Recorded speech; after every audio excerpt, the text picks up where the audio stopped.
Welcome to The Explainer. All right, today we're tackling a really tough and sensitive subject, how rape is interpreted in the Bible. We're going to be walking through a very specific theological perspective, pulling directly from an article on gotquestions.org. Now, just to be clear, our goal here is simply to explain their argument, step by step. So let's just dive right in with this central question, the one that honestly trips a lot of people up when they read certain parts of the Bible. The source we're looking at, well, it tries to answer this head-on. Does the Bible actually condone rape? So, to really get a grip on the source's argument, here's our game plan. We'll start with what they say is the Bible's overall stance. Then, we'll get into the nitty-gritty of the laws in Deuteronomy, especially the most controversial one. We'll also hit on a few other tricky passages before wrapping up with how they apply all this today through compassion and justice. Okay, so where do we even begin? Well, the source starts by making a really foundational claim. They argue that far from giving rape a pass, the Bible consistently treats it as a terrible violation, a devastating crime that goes against God's design. According to the article, the Bible doesn't try to sweep these events under the rug. Nope.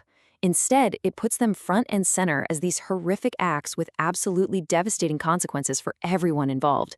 It's meant to show just how sinful they are. And to back this up, the source points to some pretty heavy-hitting examples. These aren't just minor footnotes. We're talking about major, heartbreaking stories within the Bible. You've got Dinah, you've got Tamar, stories where sexual violence is the tragic centerpiece, and it always leads to sorrow, conflict, and judgment. Okay, so the stories paint a pretty clear picture of condemnation. But what about the law? What do the actual rules say? This is where the source shifts gears and zooms in on the legal code given to Israel, specifically the laws we find in the book of Deuteronomy. The source points right to this passage as Exhibit A, you could say. And I mean, look at the language here. The penalty is death, no ambiguity. And the text even compares the crime directly to murder, framing it as this violent, life-shattering attack. Now, this is a really crucial point in their argument. The way they interpret this law comes down to how it deals with blame. Basically, the law built in this assumption of innocence for the woman if she was attacked out in the country. It gave her the benefit of the doubt, assuming she fought back but no one was around to help, which put all the blame squarely on the attacker. All right, now we're getting to the absolute heart of the controversy. This is the passage that critics so often point to as proof that the Bible commands a truly horrific response to rape. Let's see how the source article breaks this down. So here it is, the text that causes so much confusion and anger, especially in translations like the NIV that use the word rapes. But the source we're looking at says, hold on, the translation might be the problem here. They argue that to really understand what's going on, you have to look at the original Hebrew words. And this is where it gets really interesting, down to the very words used. The source's whole linguistic argument is on this slide. See, the verb used just a few verses earlier for the crime of rape is shazak, which means to violently overpower. But in this controversial verse, the verb is to fuss.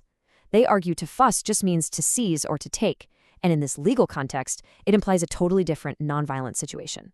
So the source lays out its case with these 4 key pieces of evidence. 1, the penalty is completely different. Marriage, not the death penalty for rape we just saw.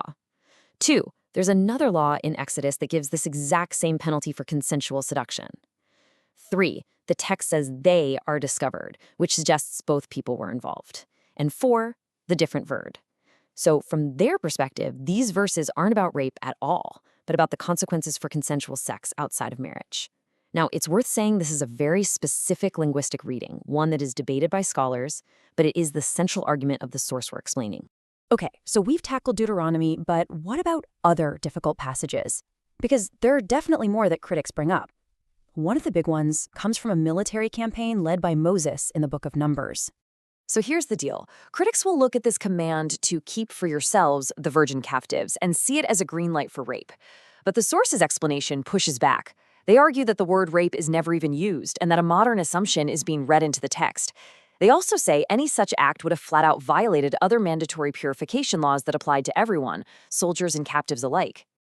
Then, the article jumps forward to the New Testament. And the argument here is that while the specific word rape might not be there, the act would absolutely fall under the umbrella of sexual immorality, which gets condemned a lot. On top of that, the source points out that Christians are told to obey the law of the land, which, today, clearly makes rape illegal. So, what does all this ancient law and language mean for us today? How does this theological interpretation actually play out in the modern world? The source wraps everything up by focusing on three key principles for believers to put into practice. And it really boils down to this three-part balance. First, a deep compassion and active support for victims. Second, a demand for personal responsibility and real earthly justice for perpetrators. And third, woven into all of it, the theological belief that God's forgiveness is available to anyone who repents, even for a sin this terrible. But, and this is a huge but, the divine forgiveness never ever erases the need for legal consequences here on earth. So, we've just walked through a pretty deep and specific interpretation of a really, really difficult subject. It kind of leaves us with this bigger question, doesn't it? How do we wrestle with these complex, ancient texts and laws as we try to build a society today that is both just and merciful? It's a question that continues to shape ethics, law, and faith.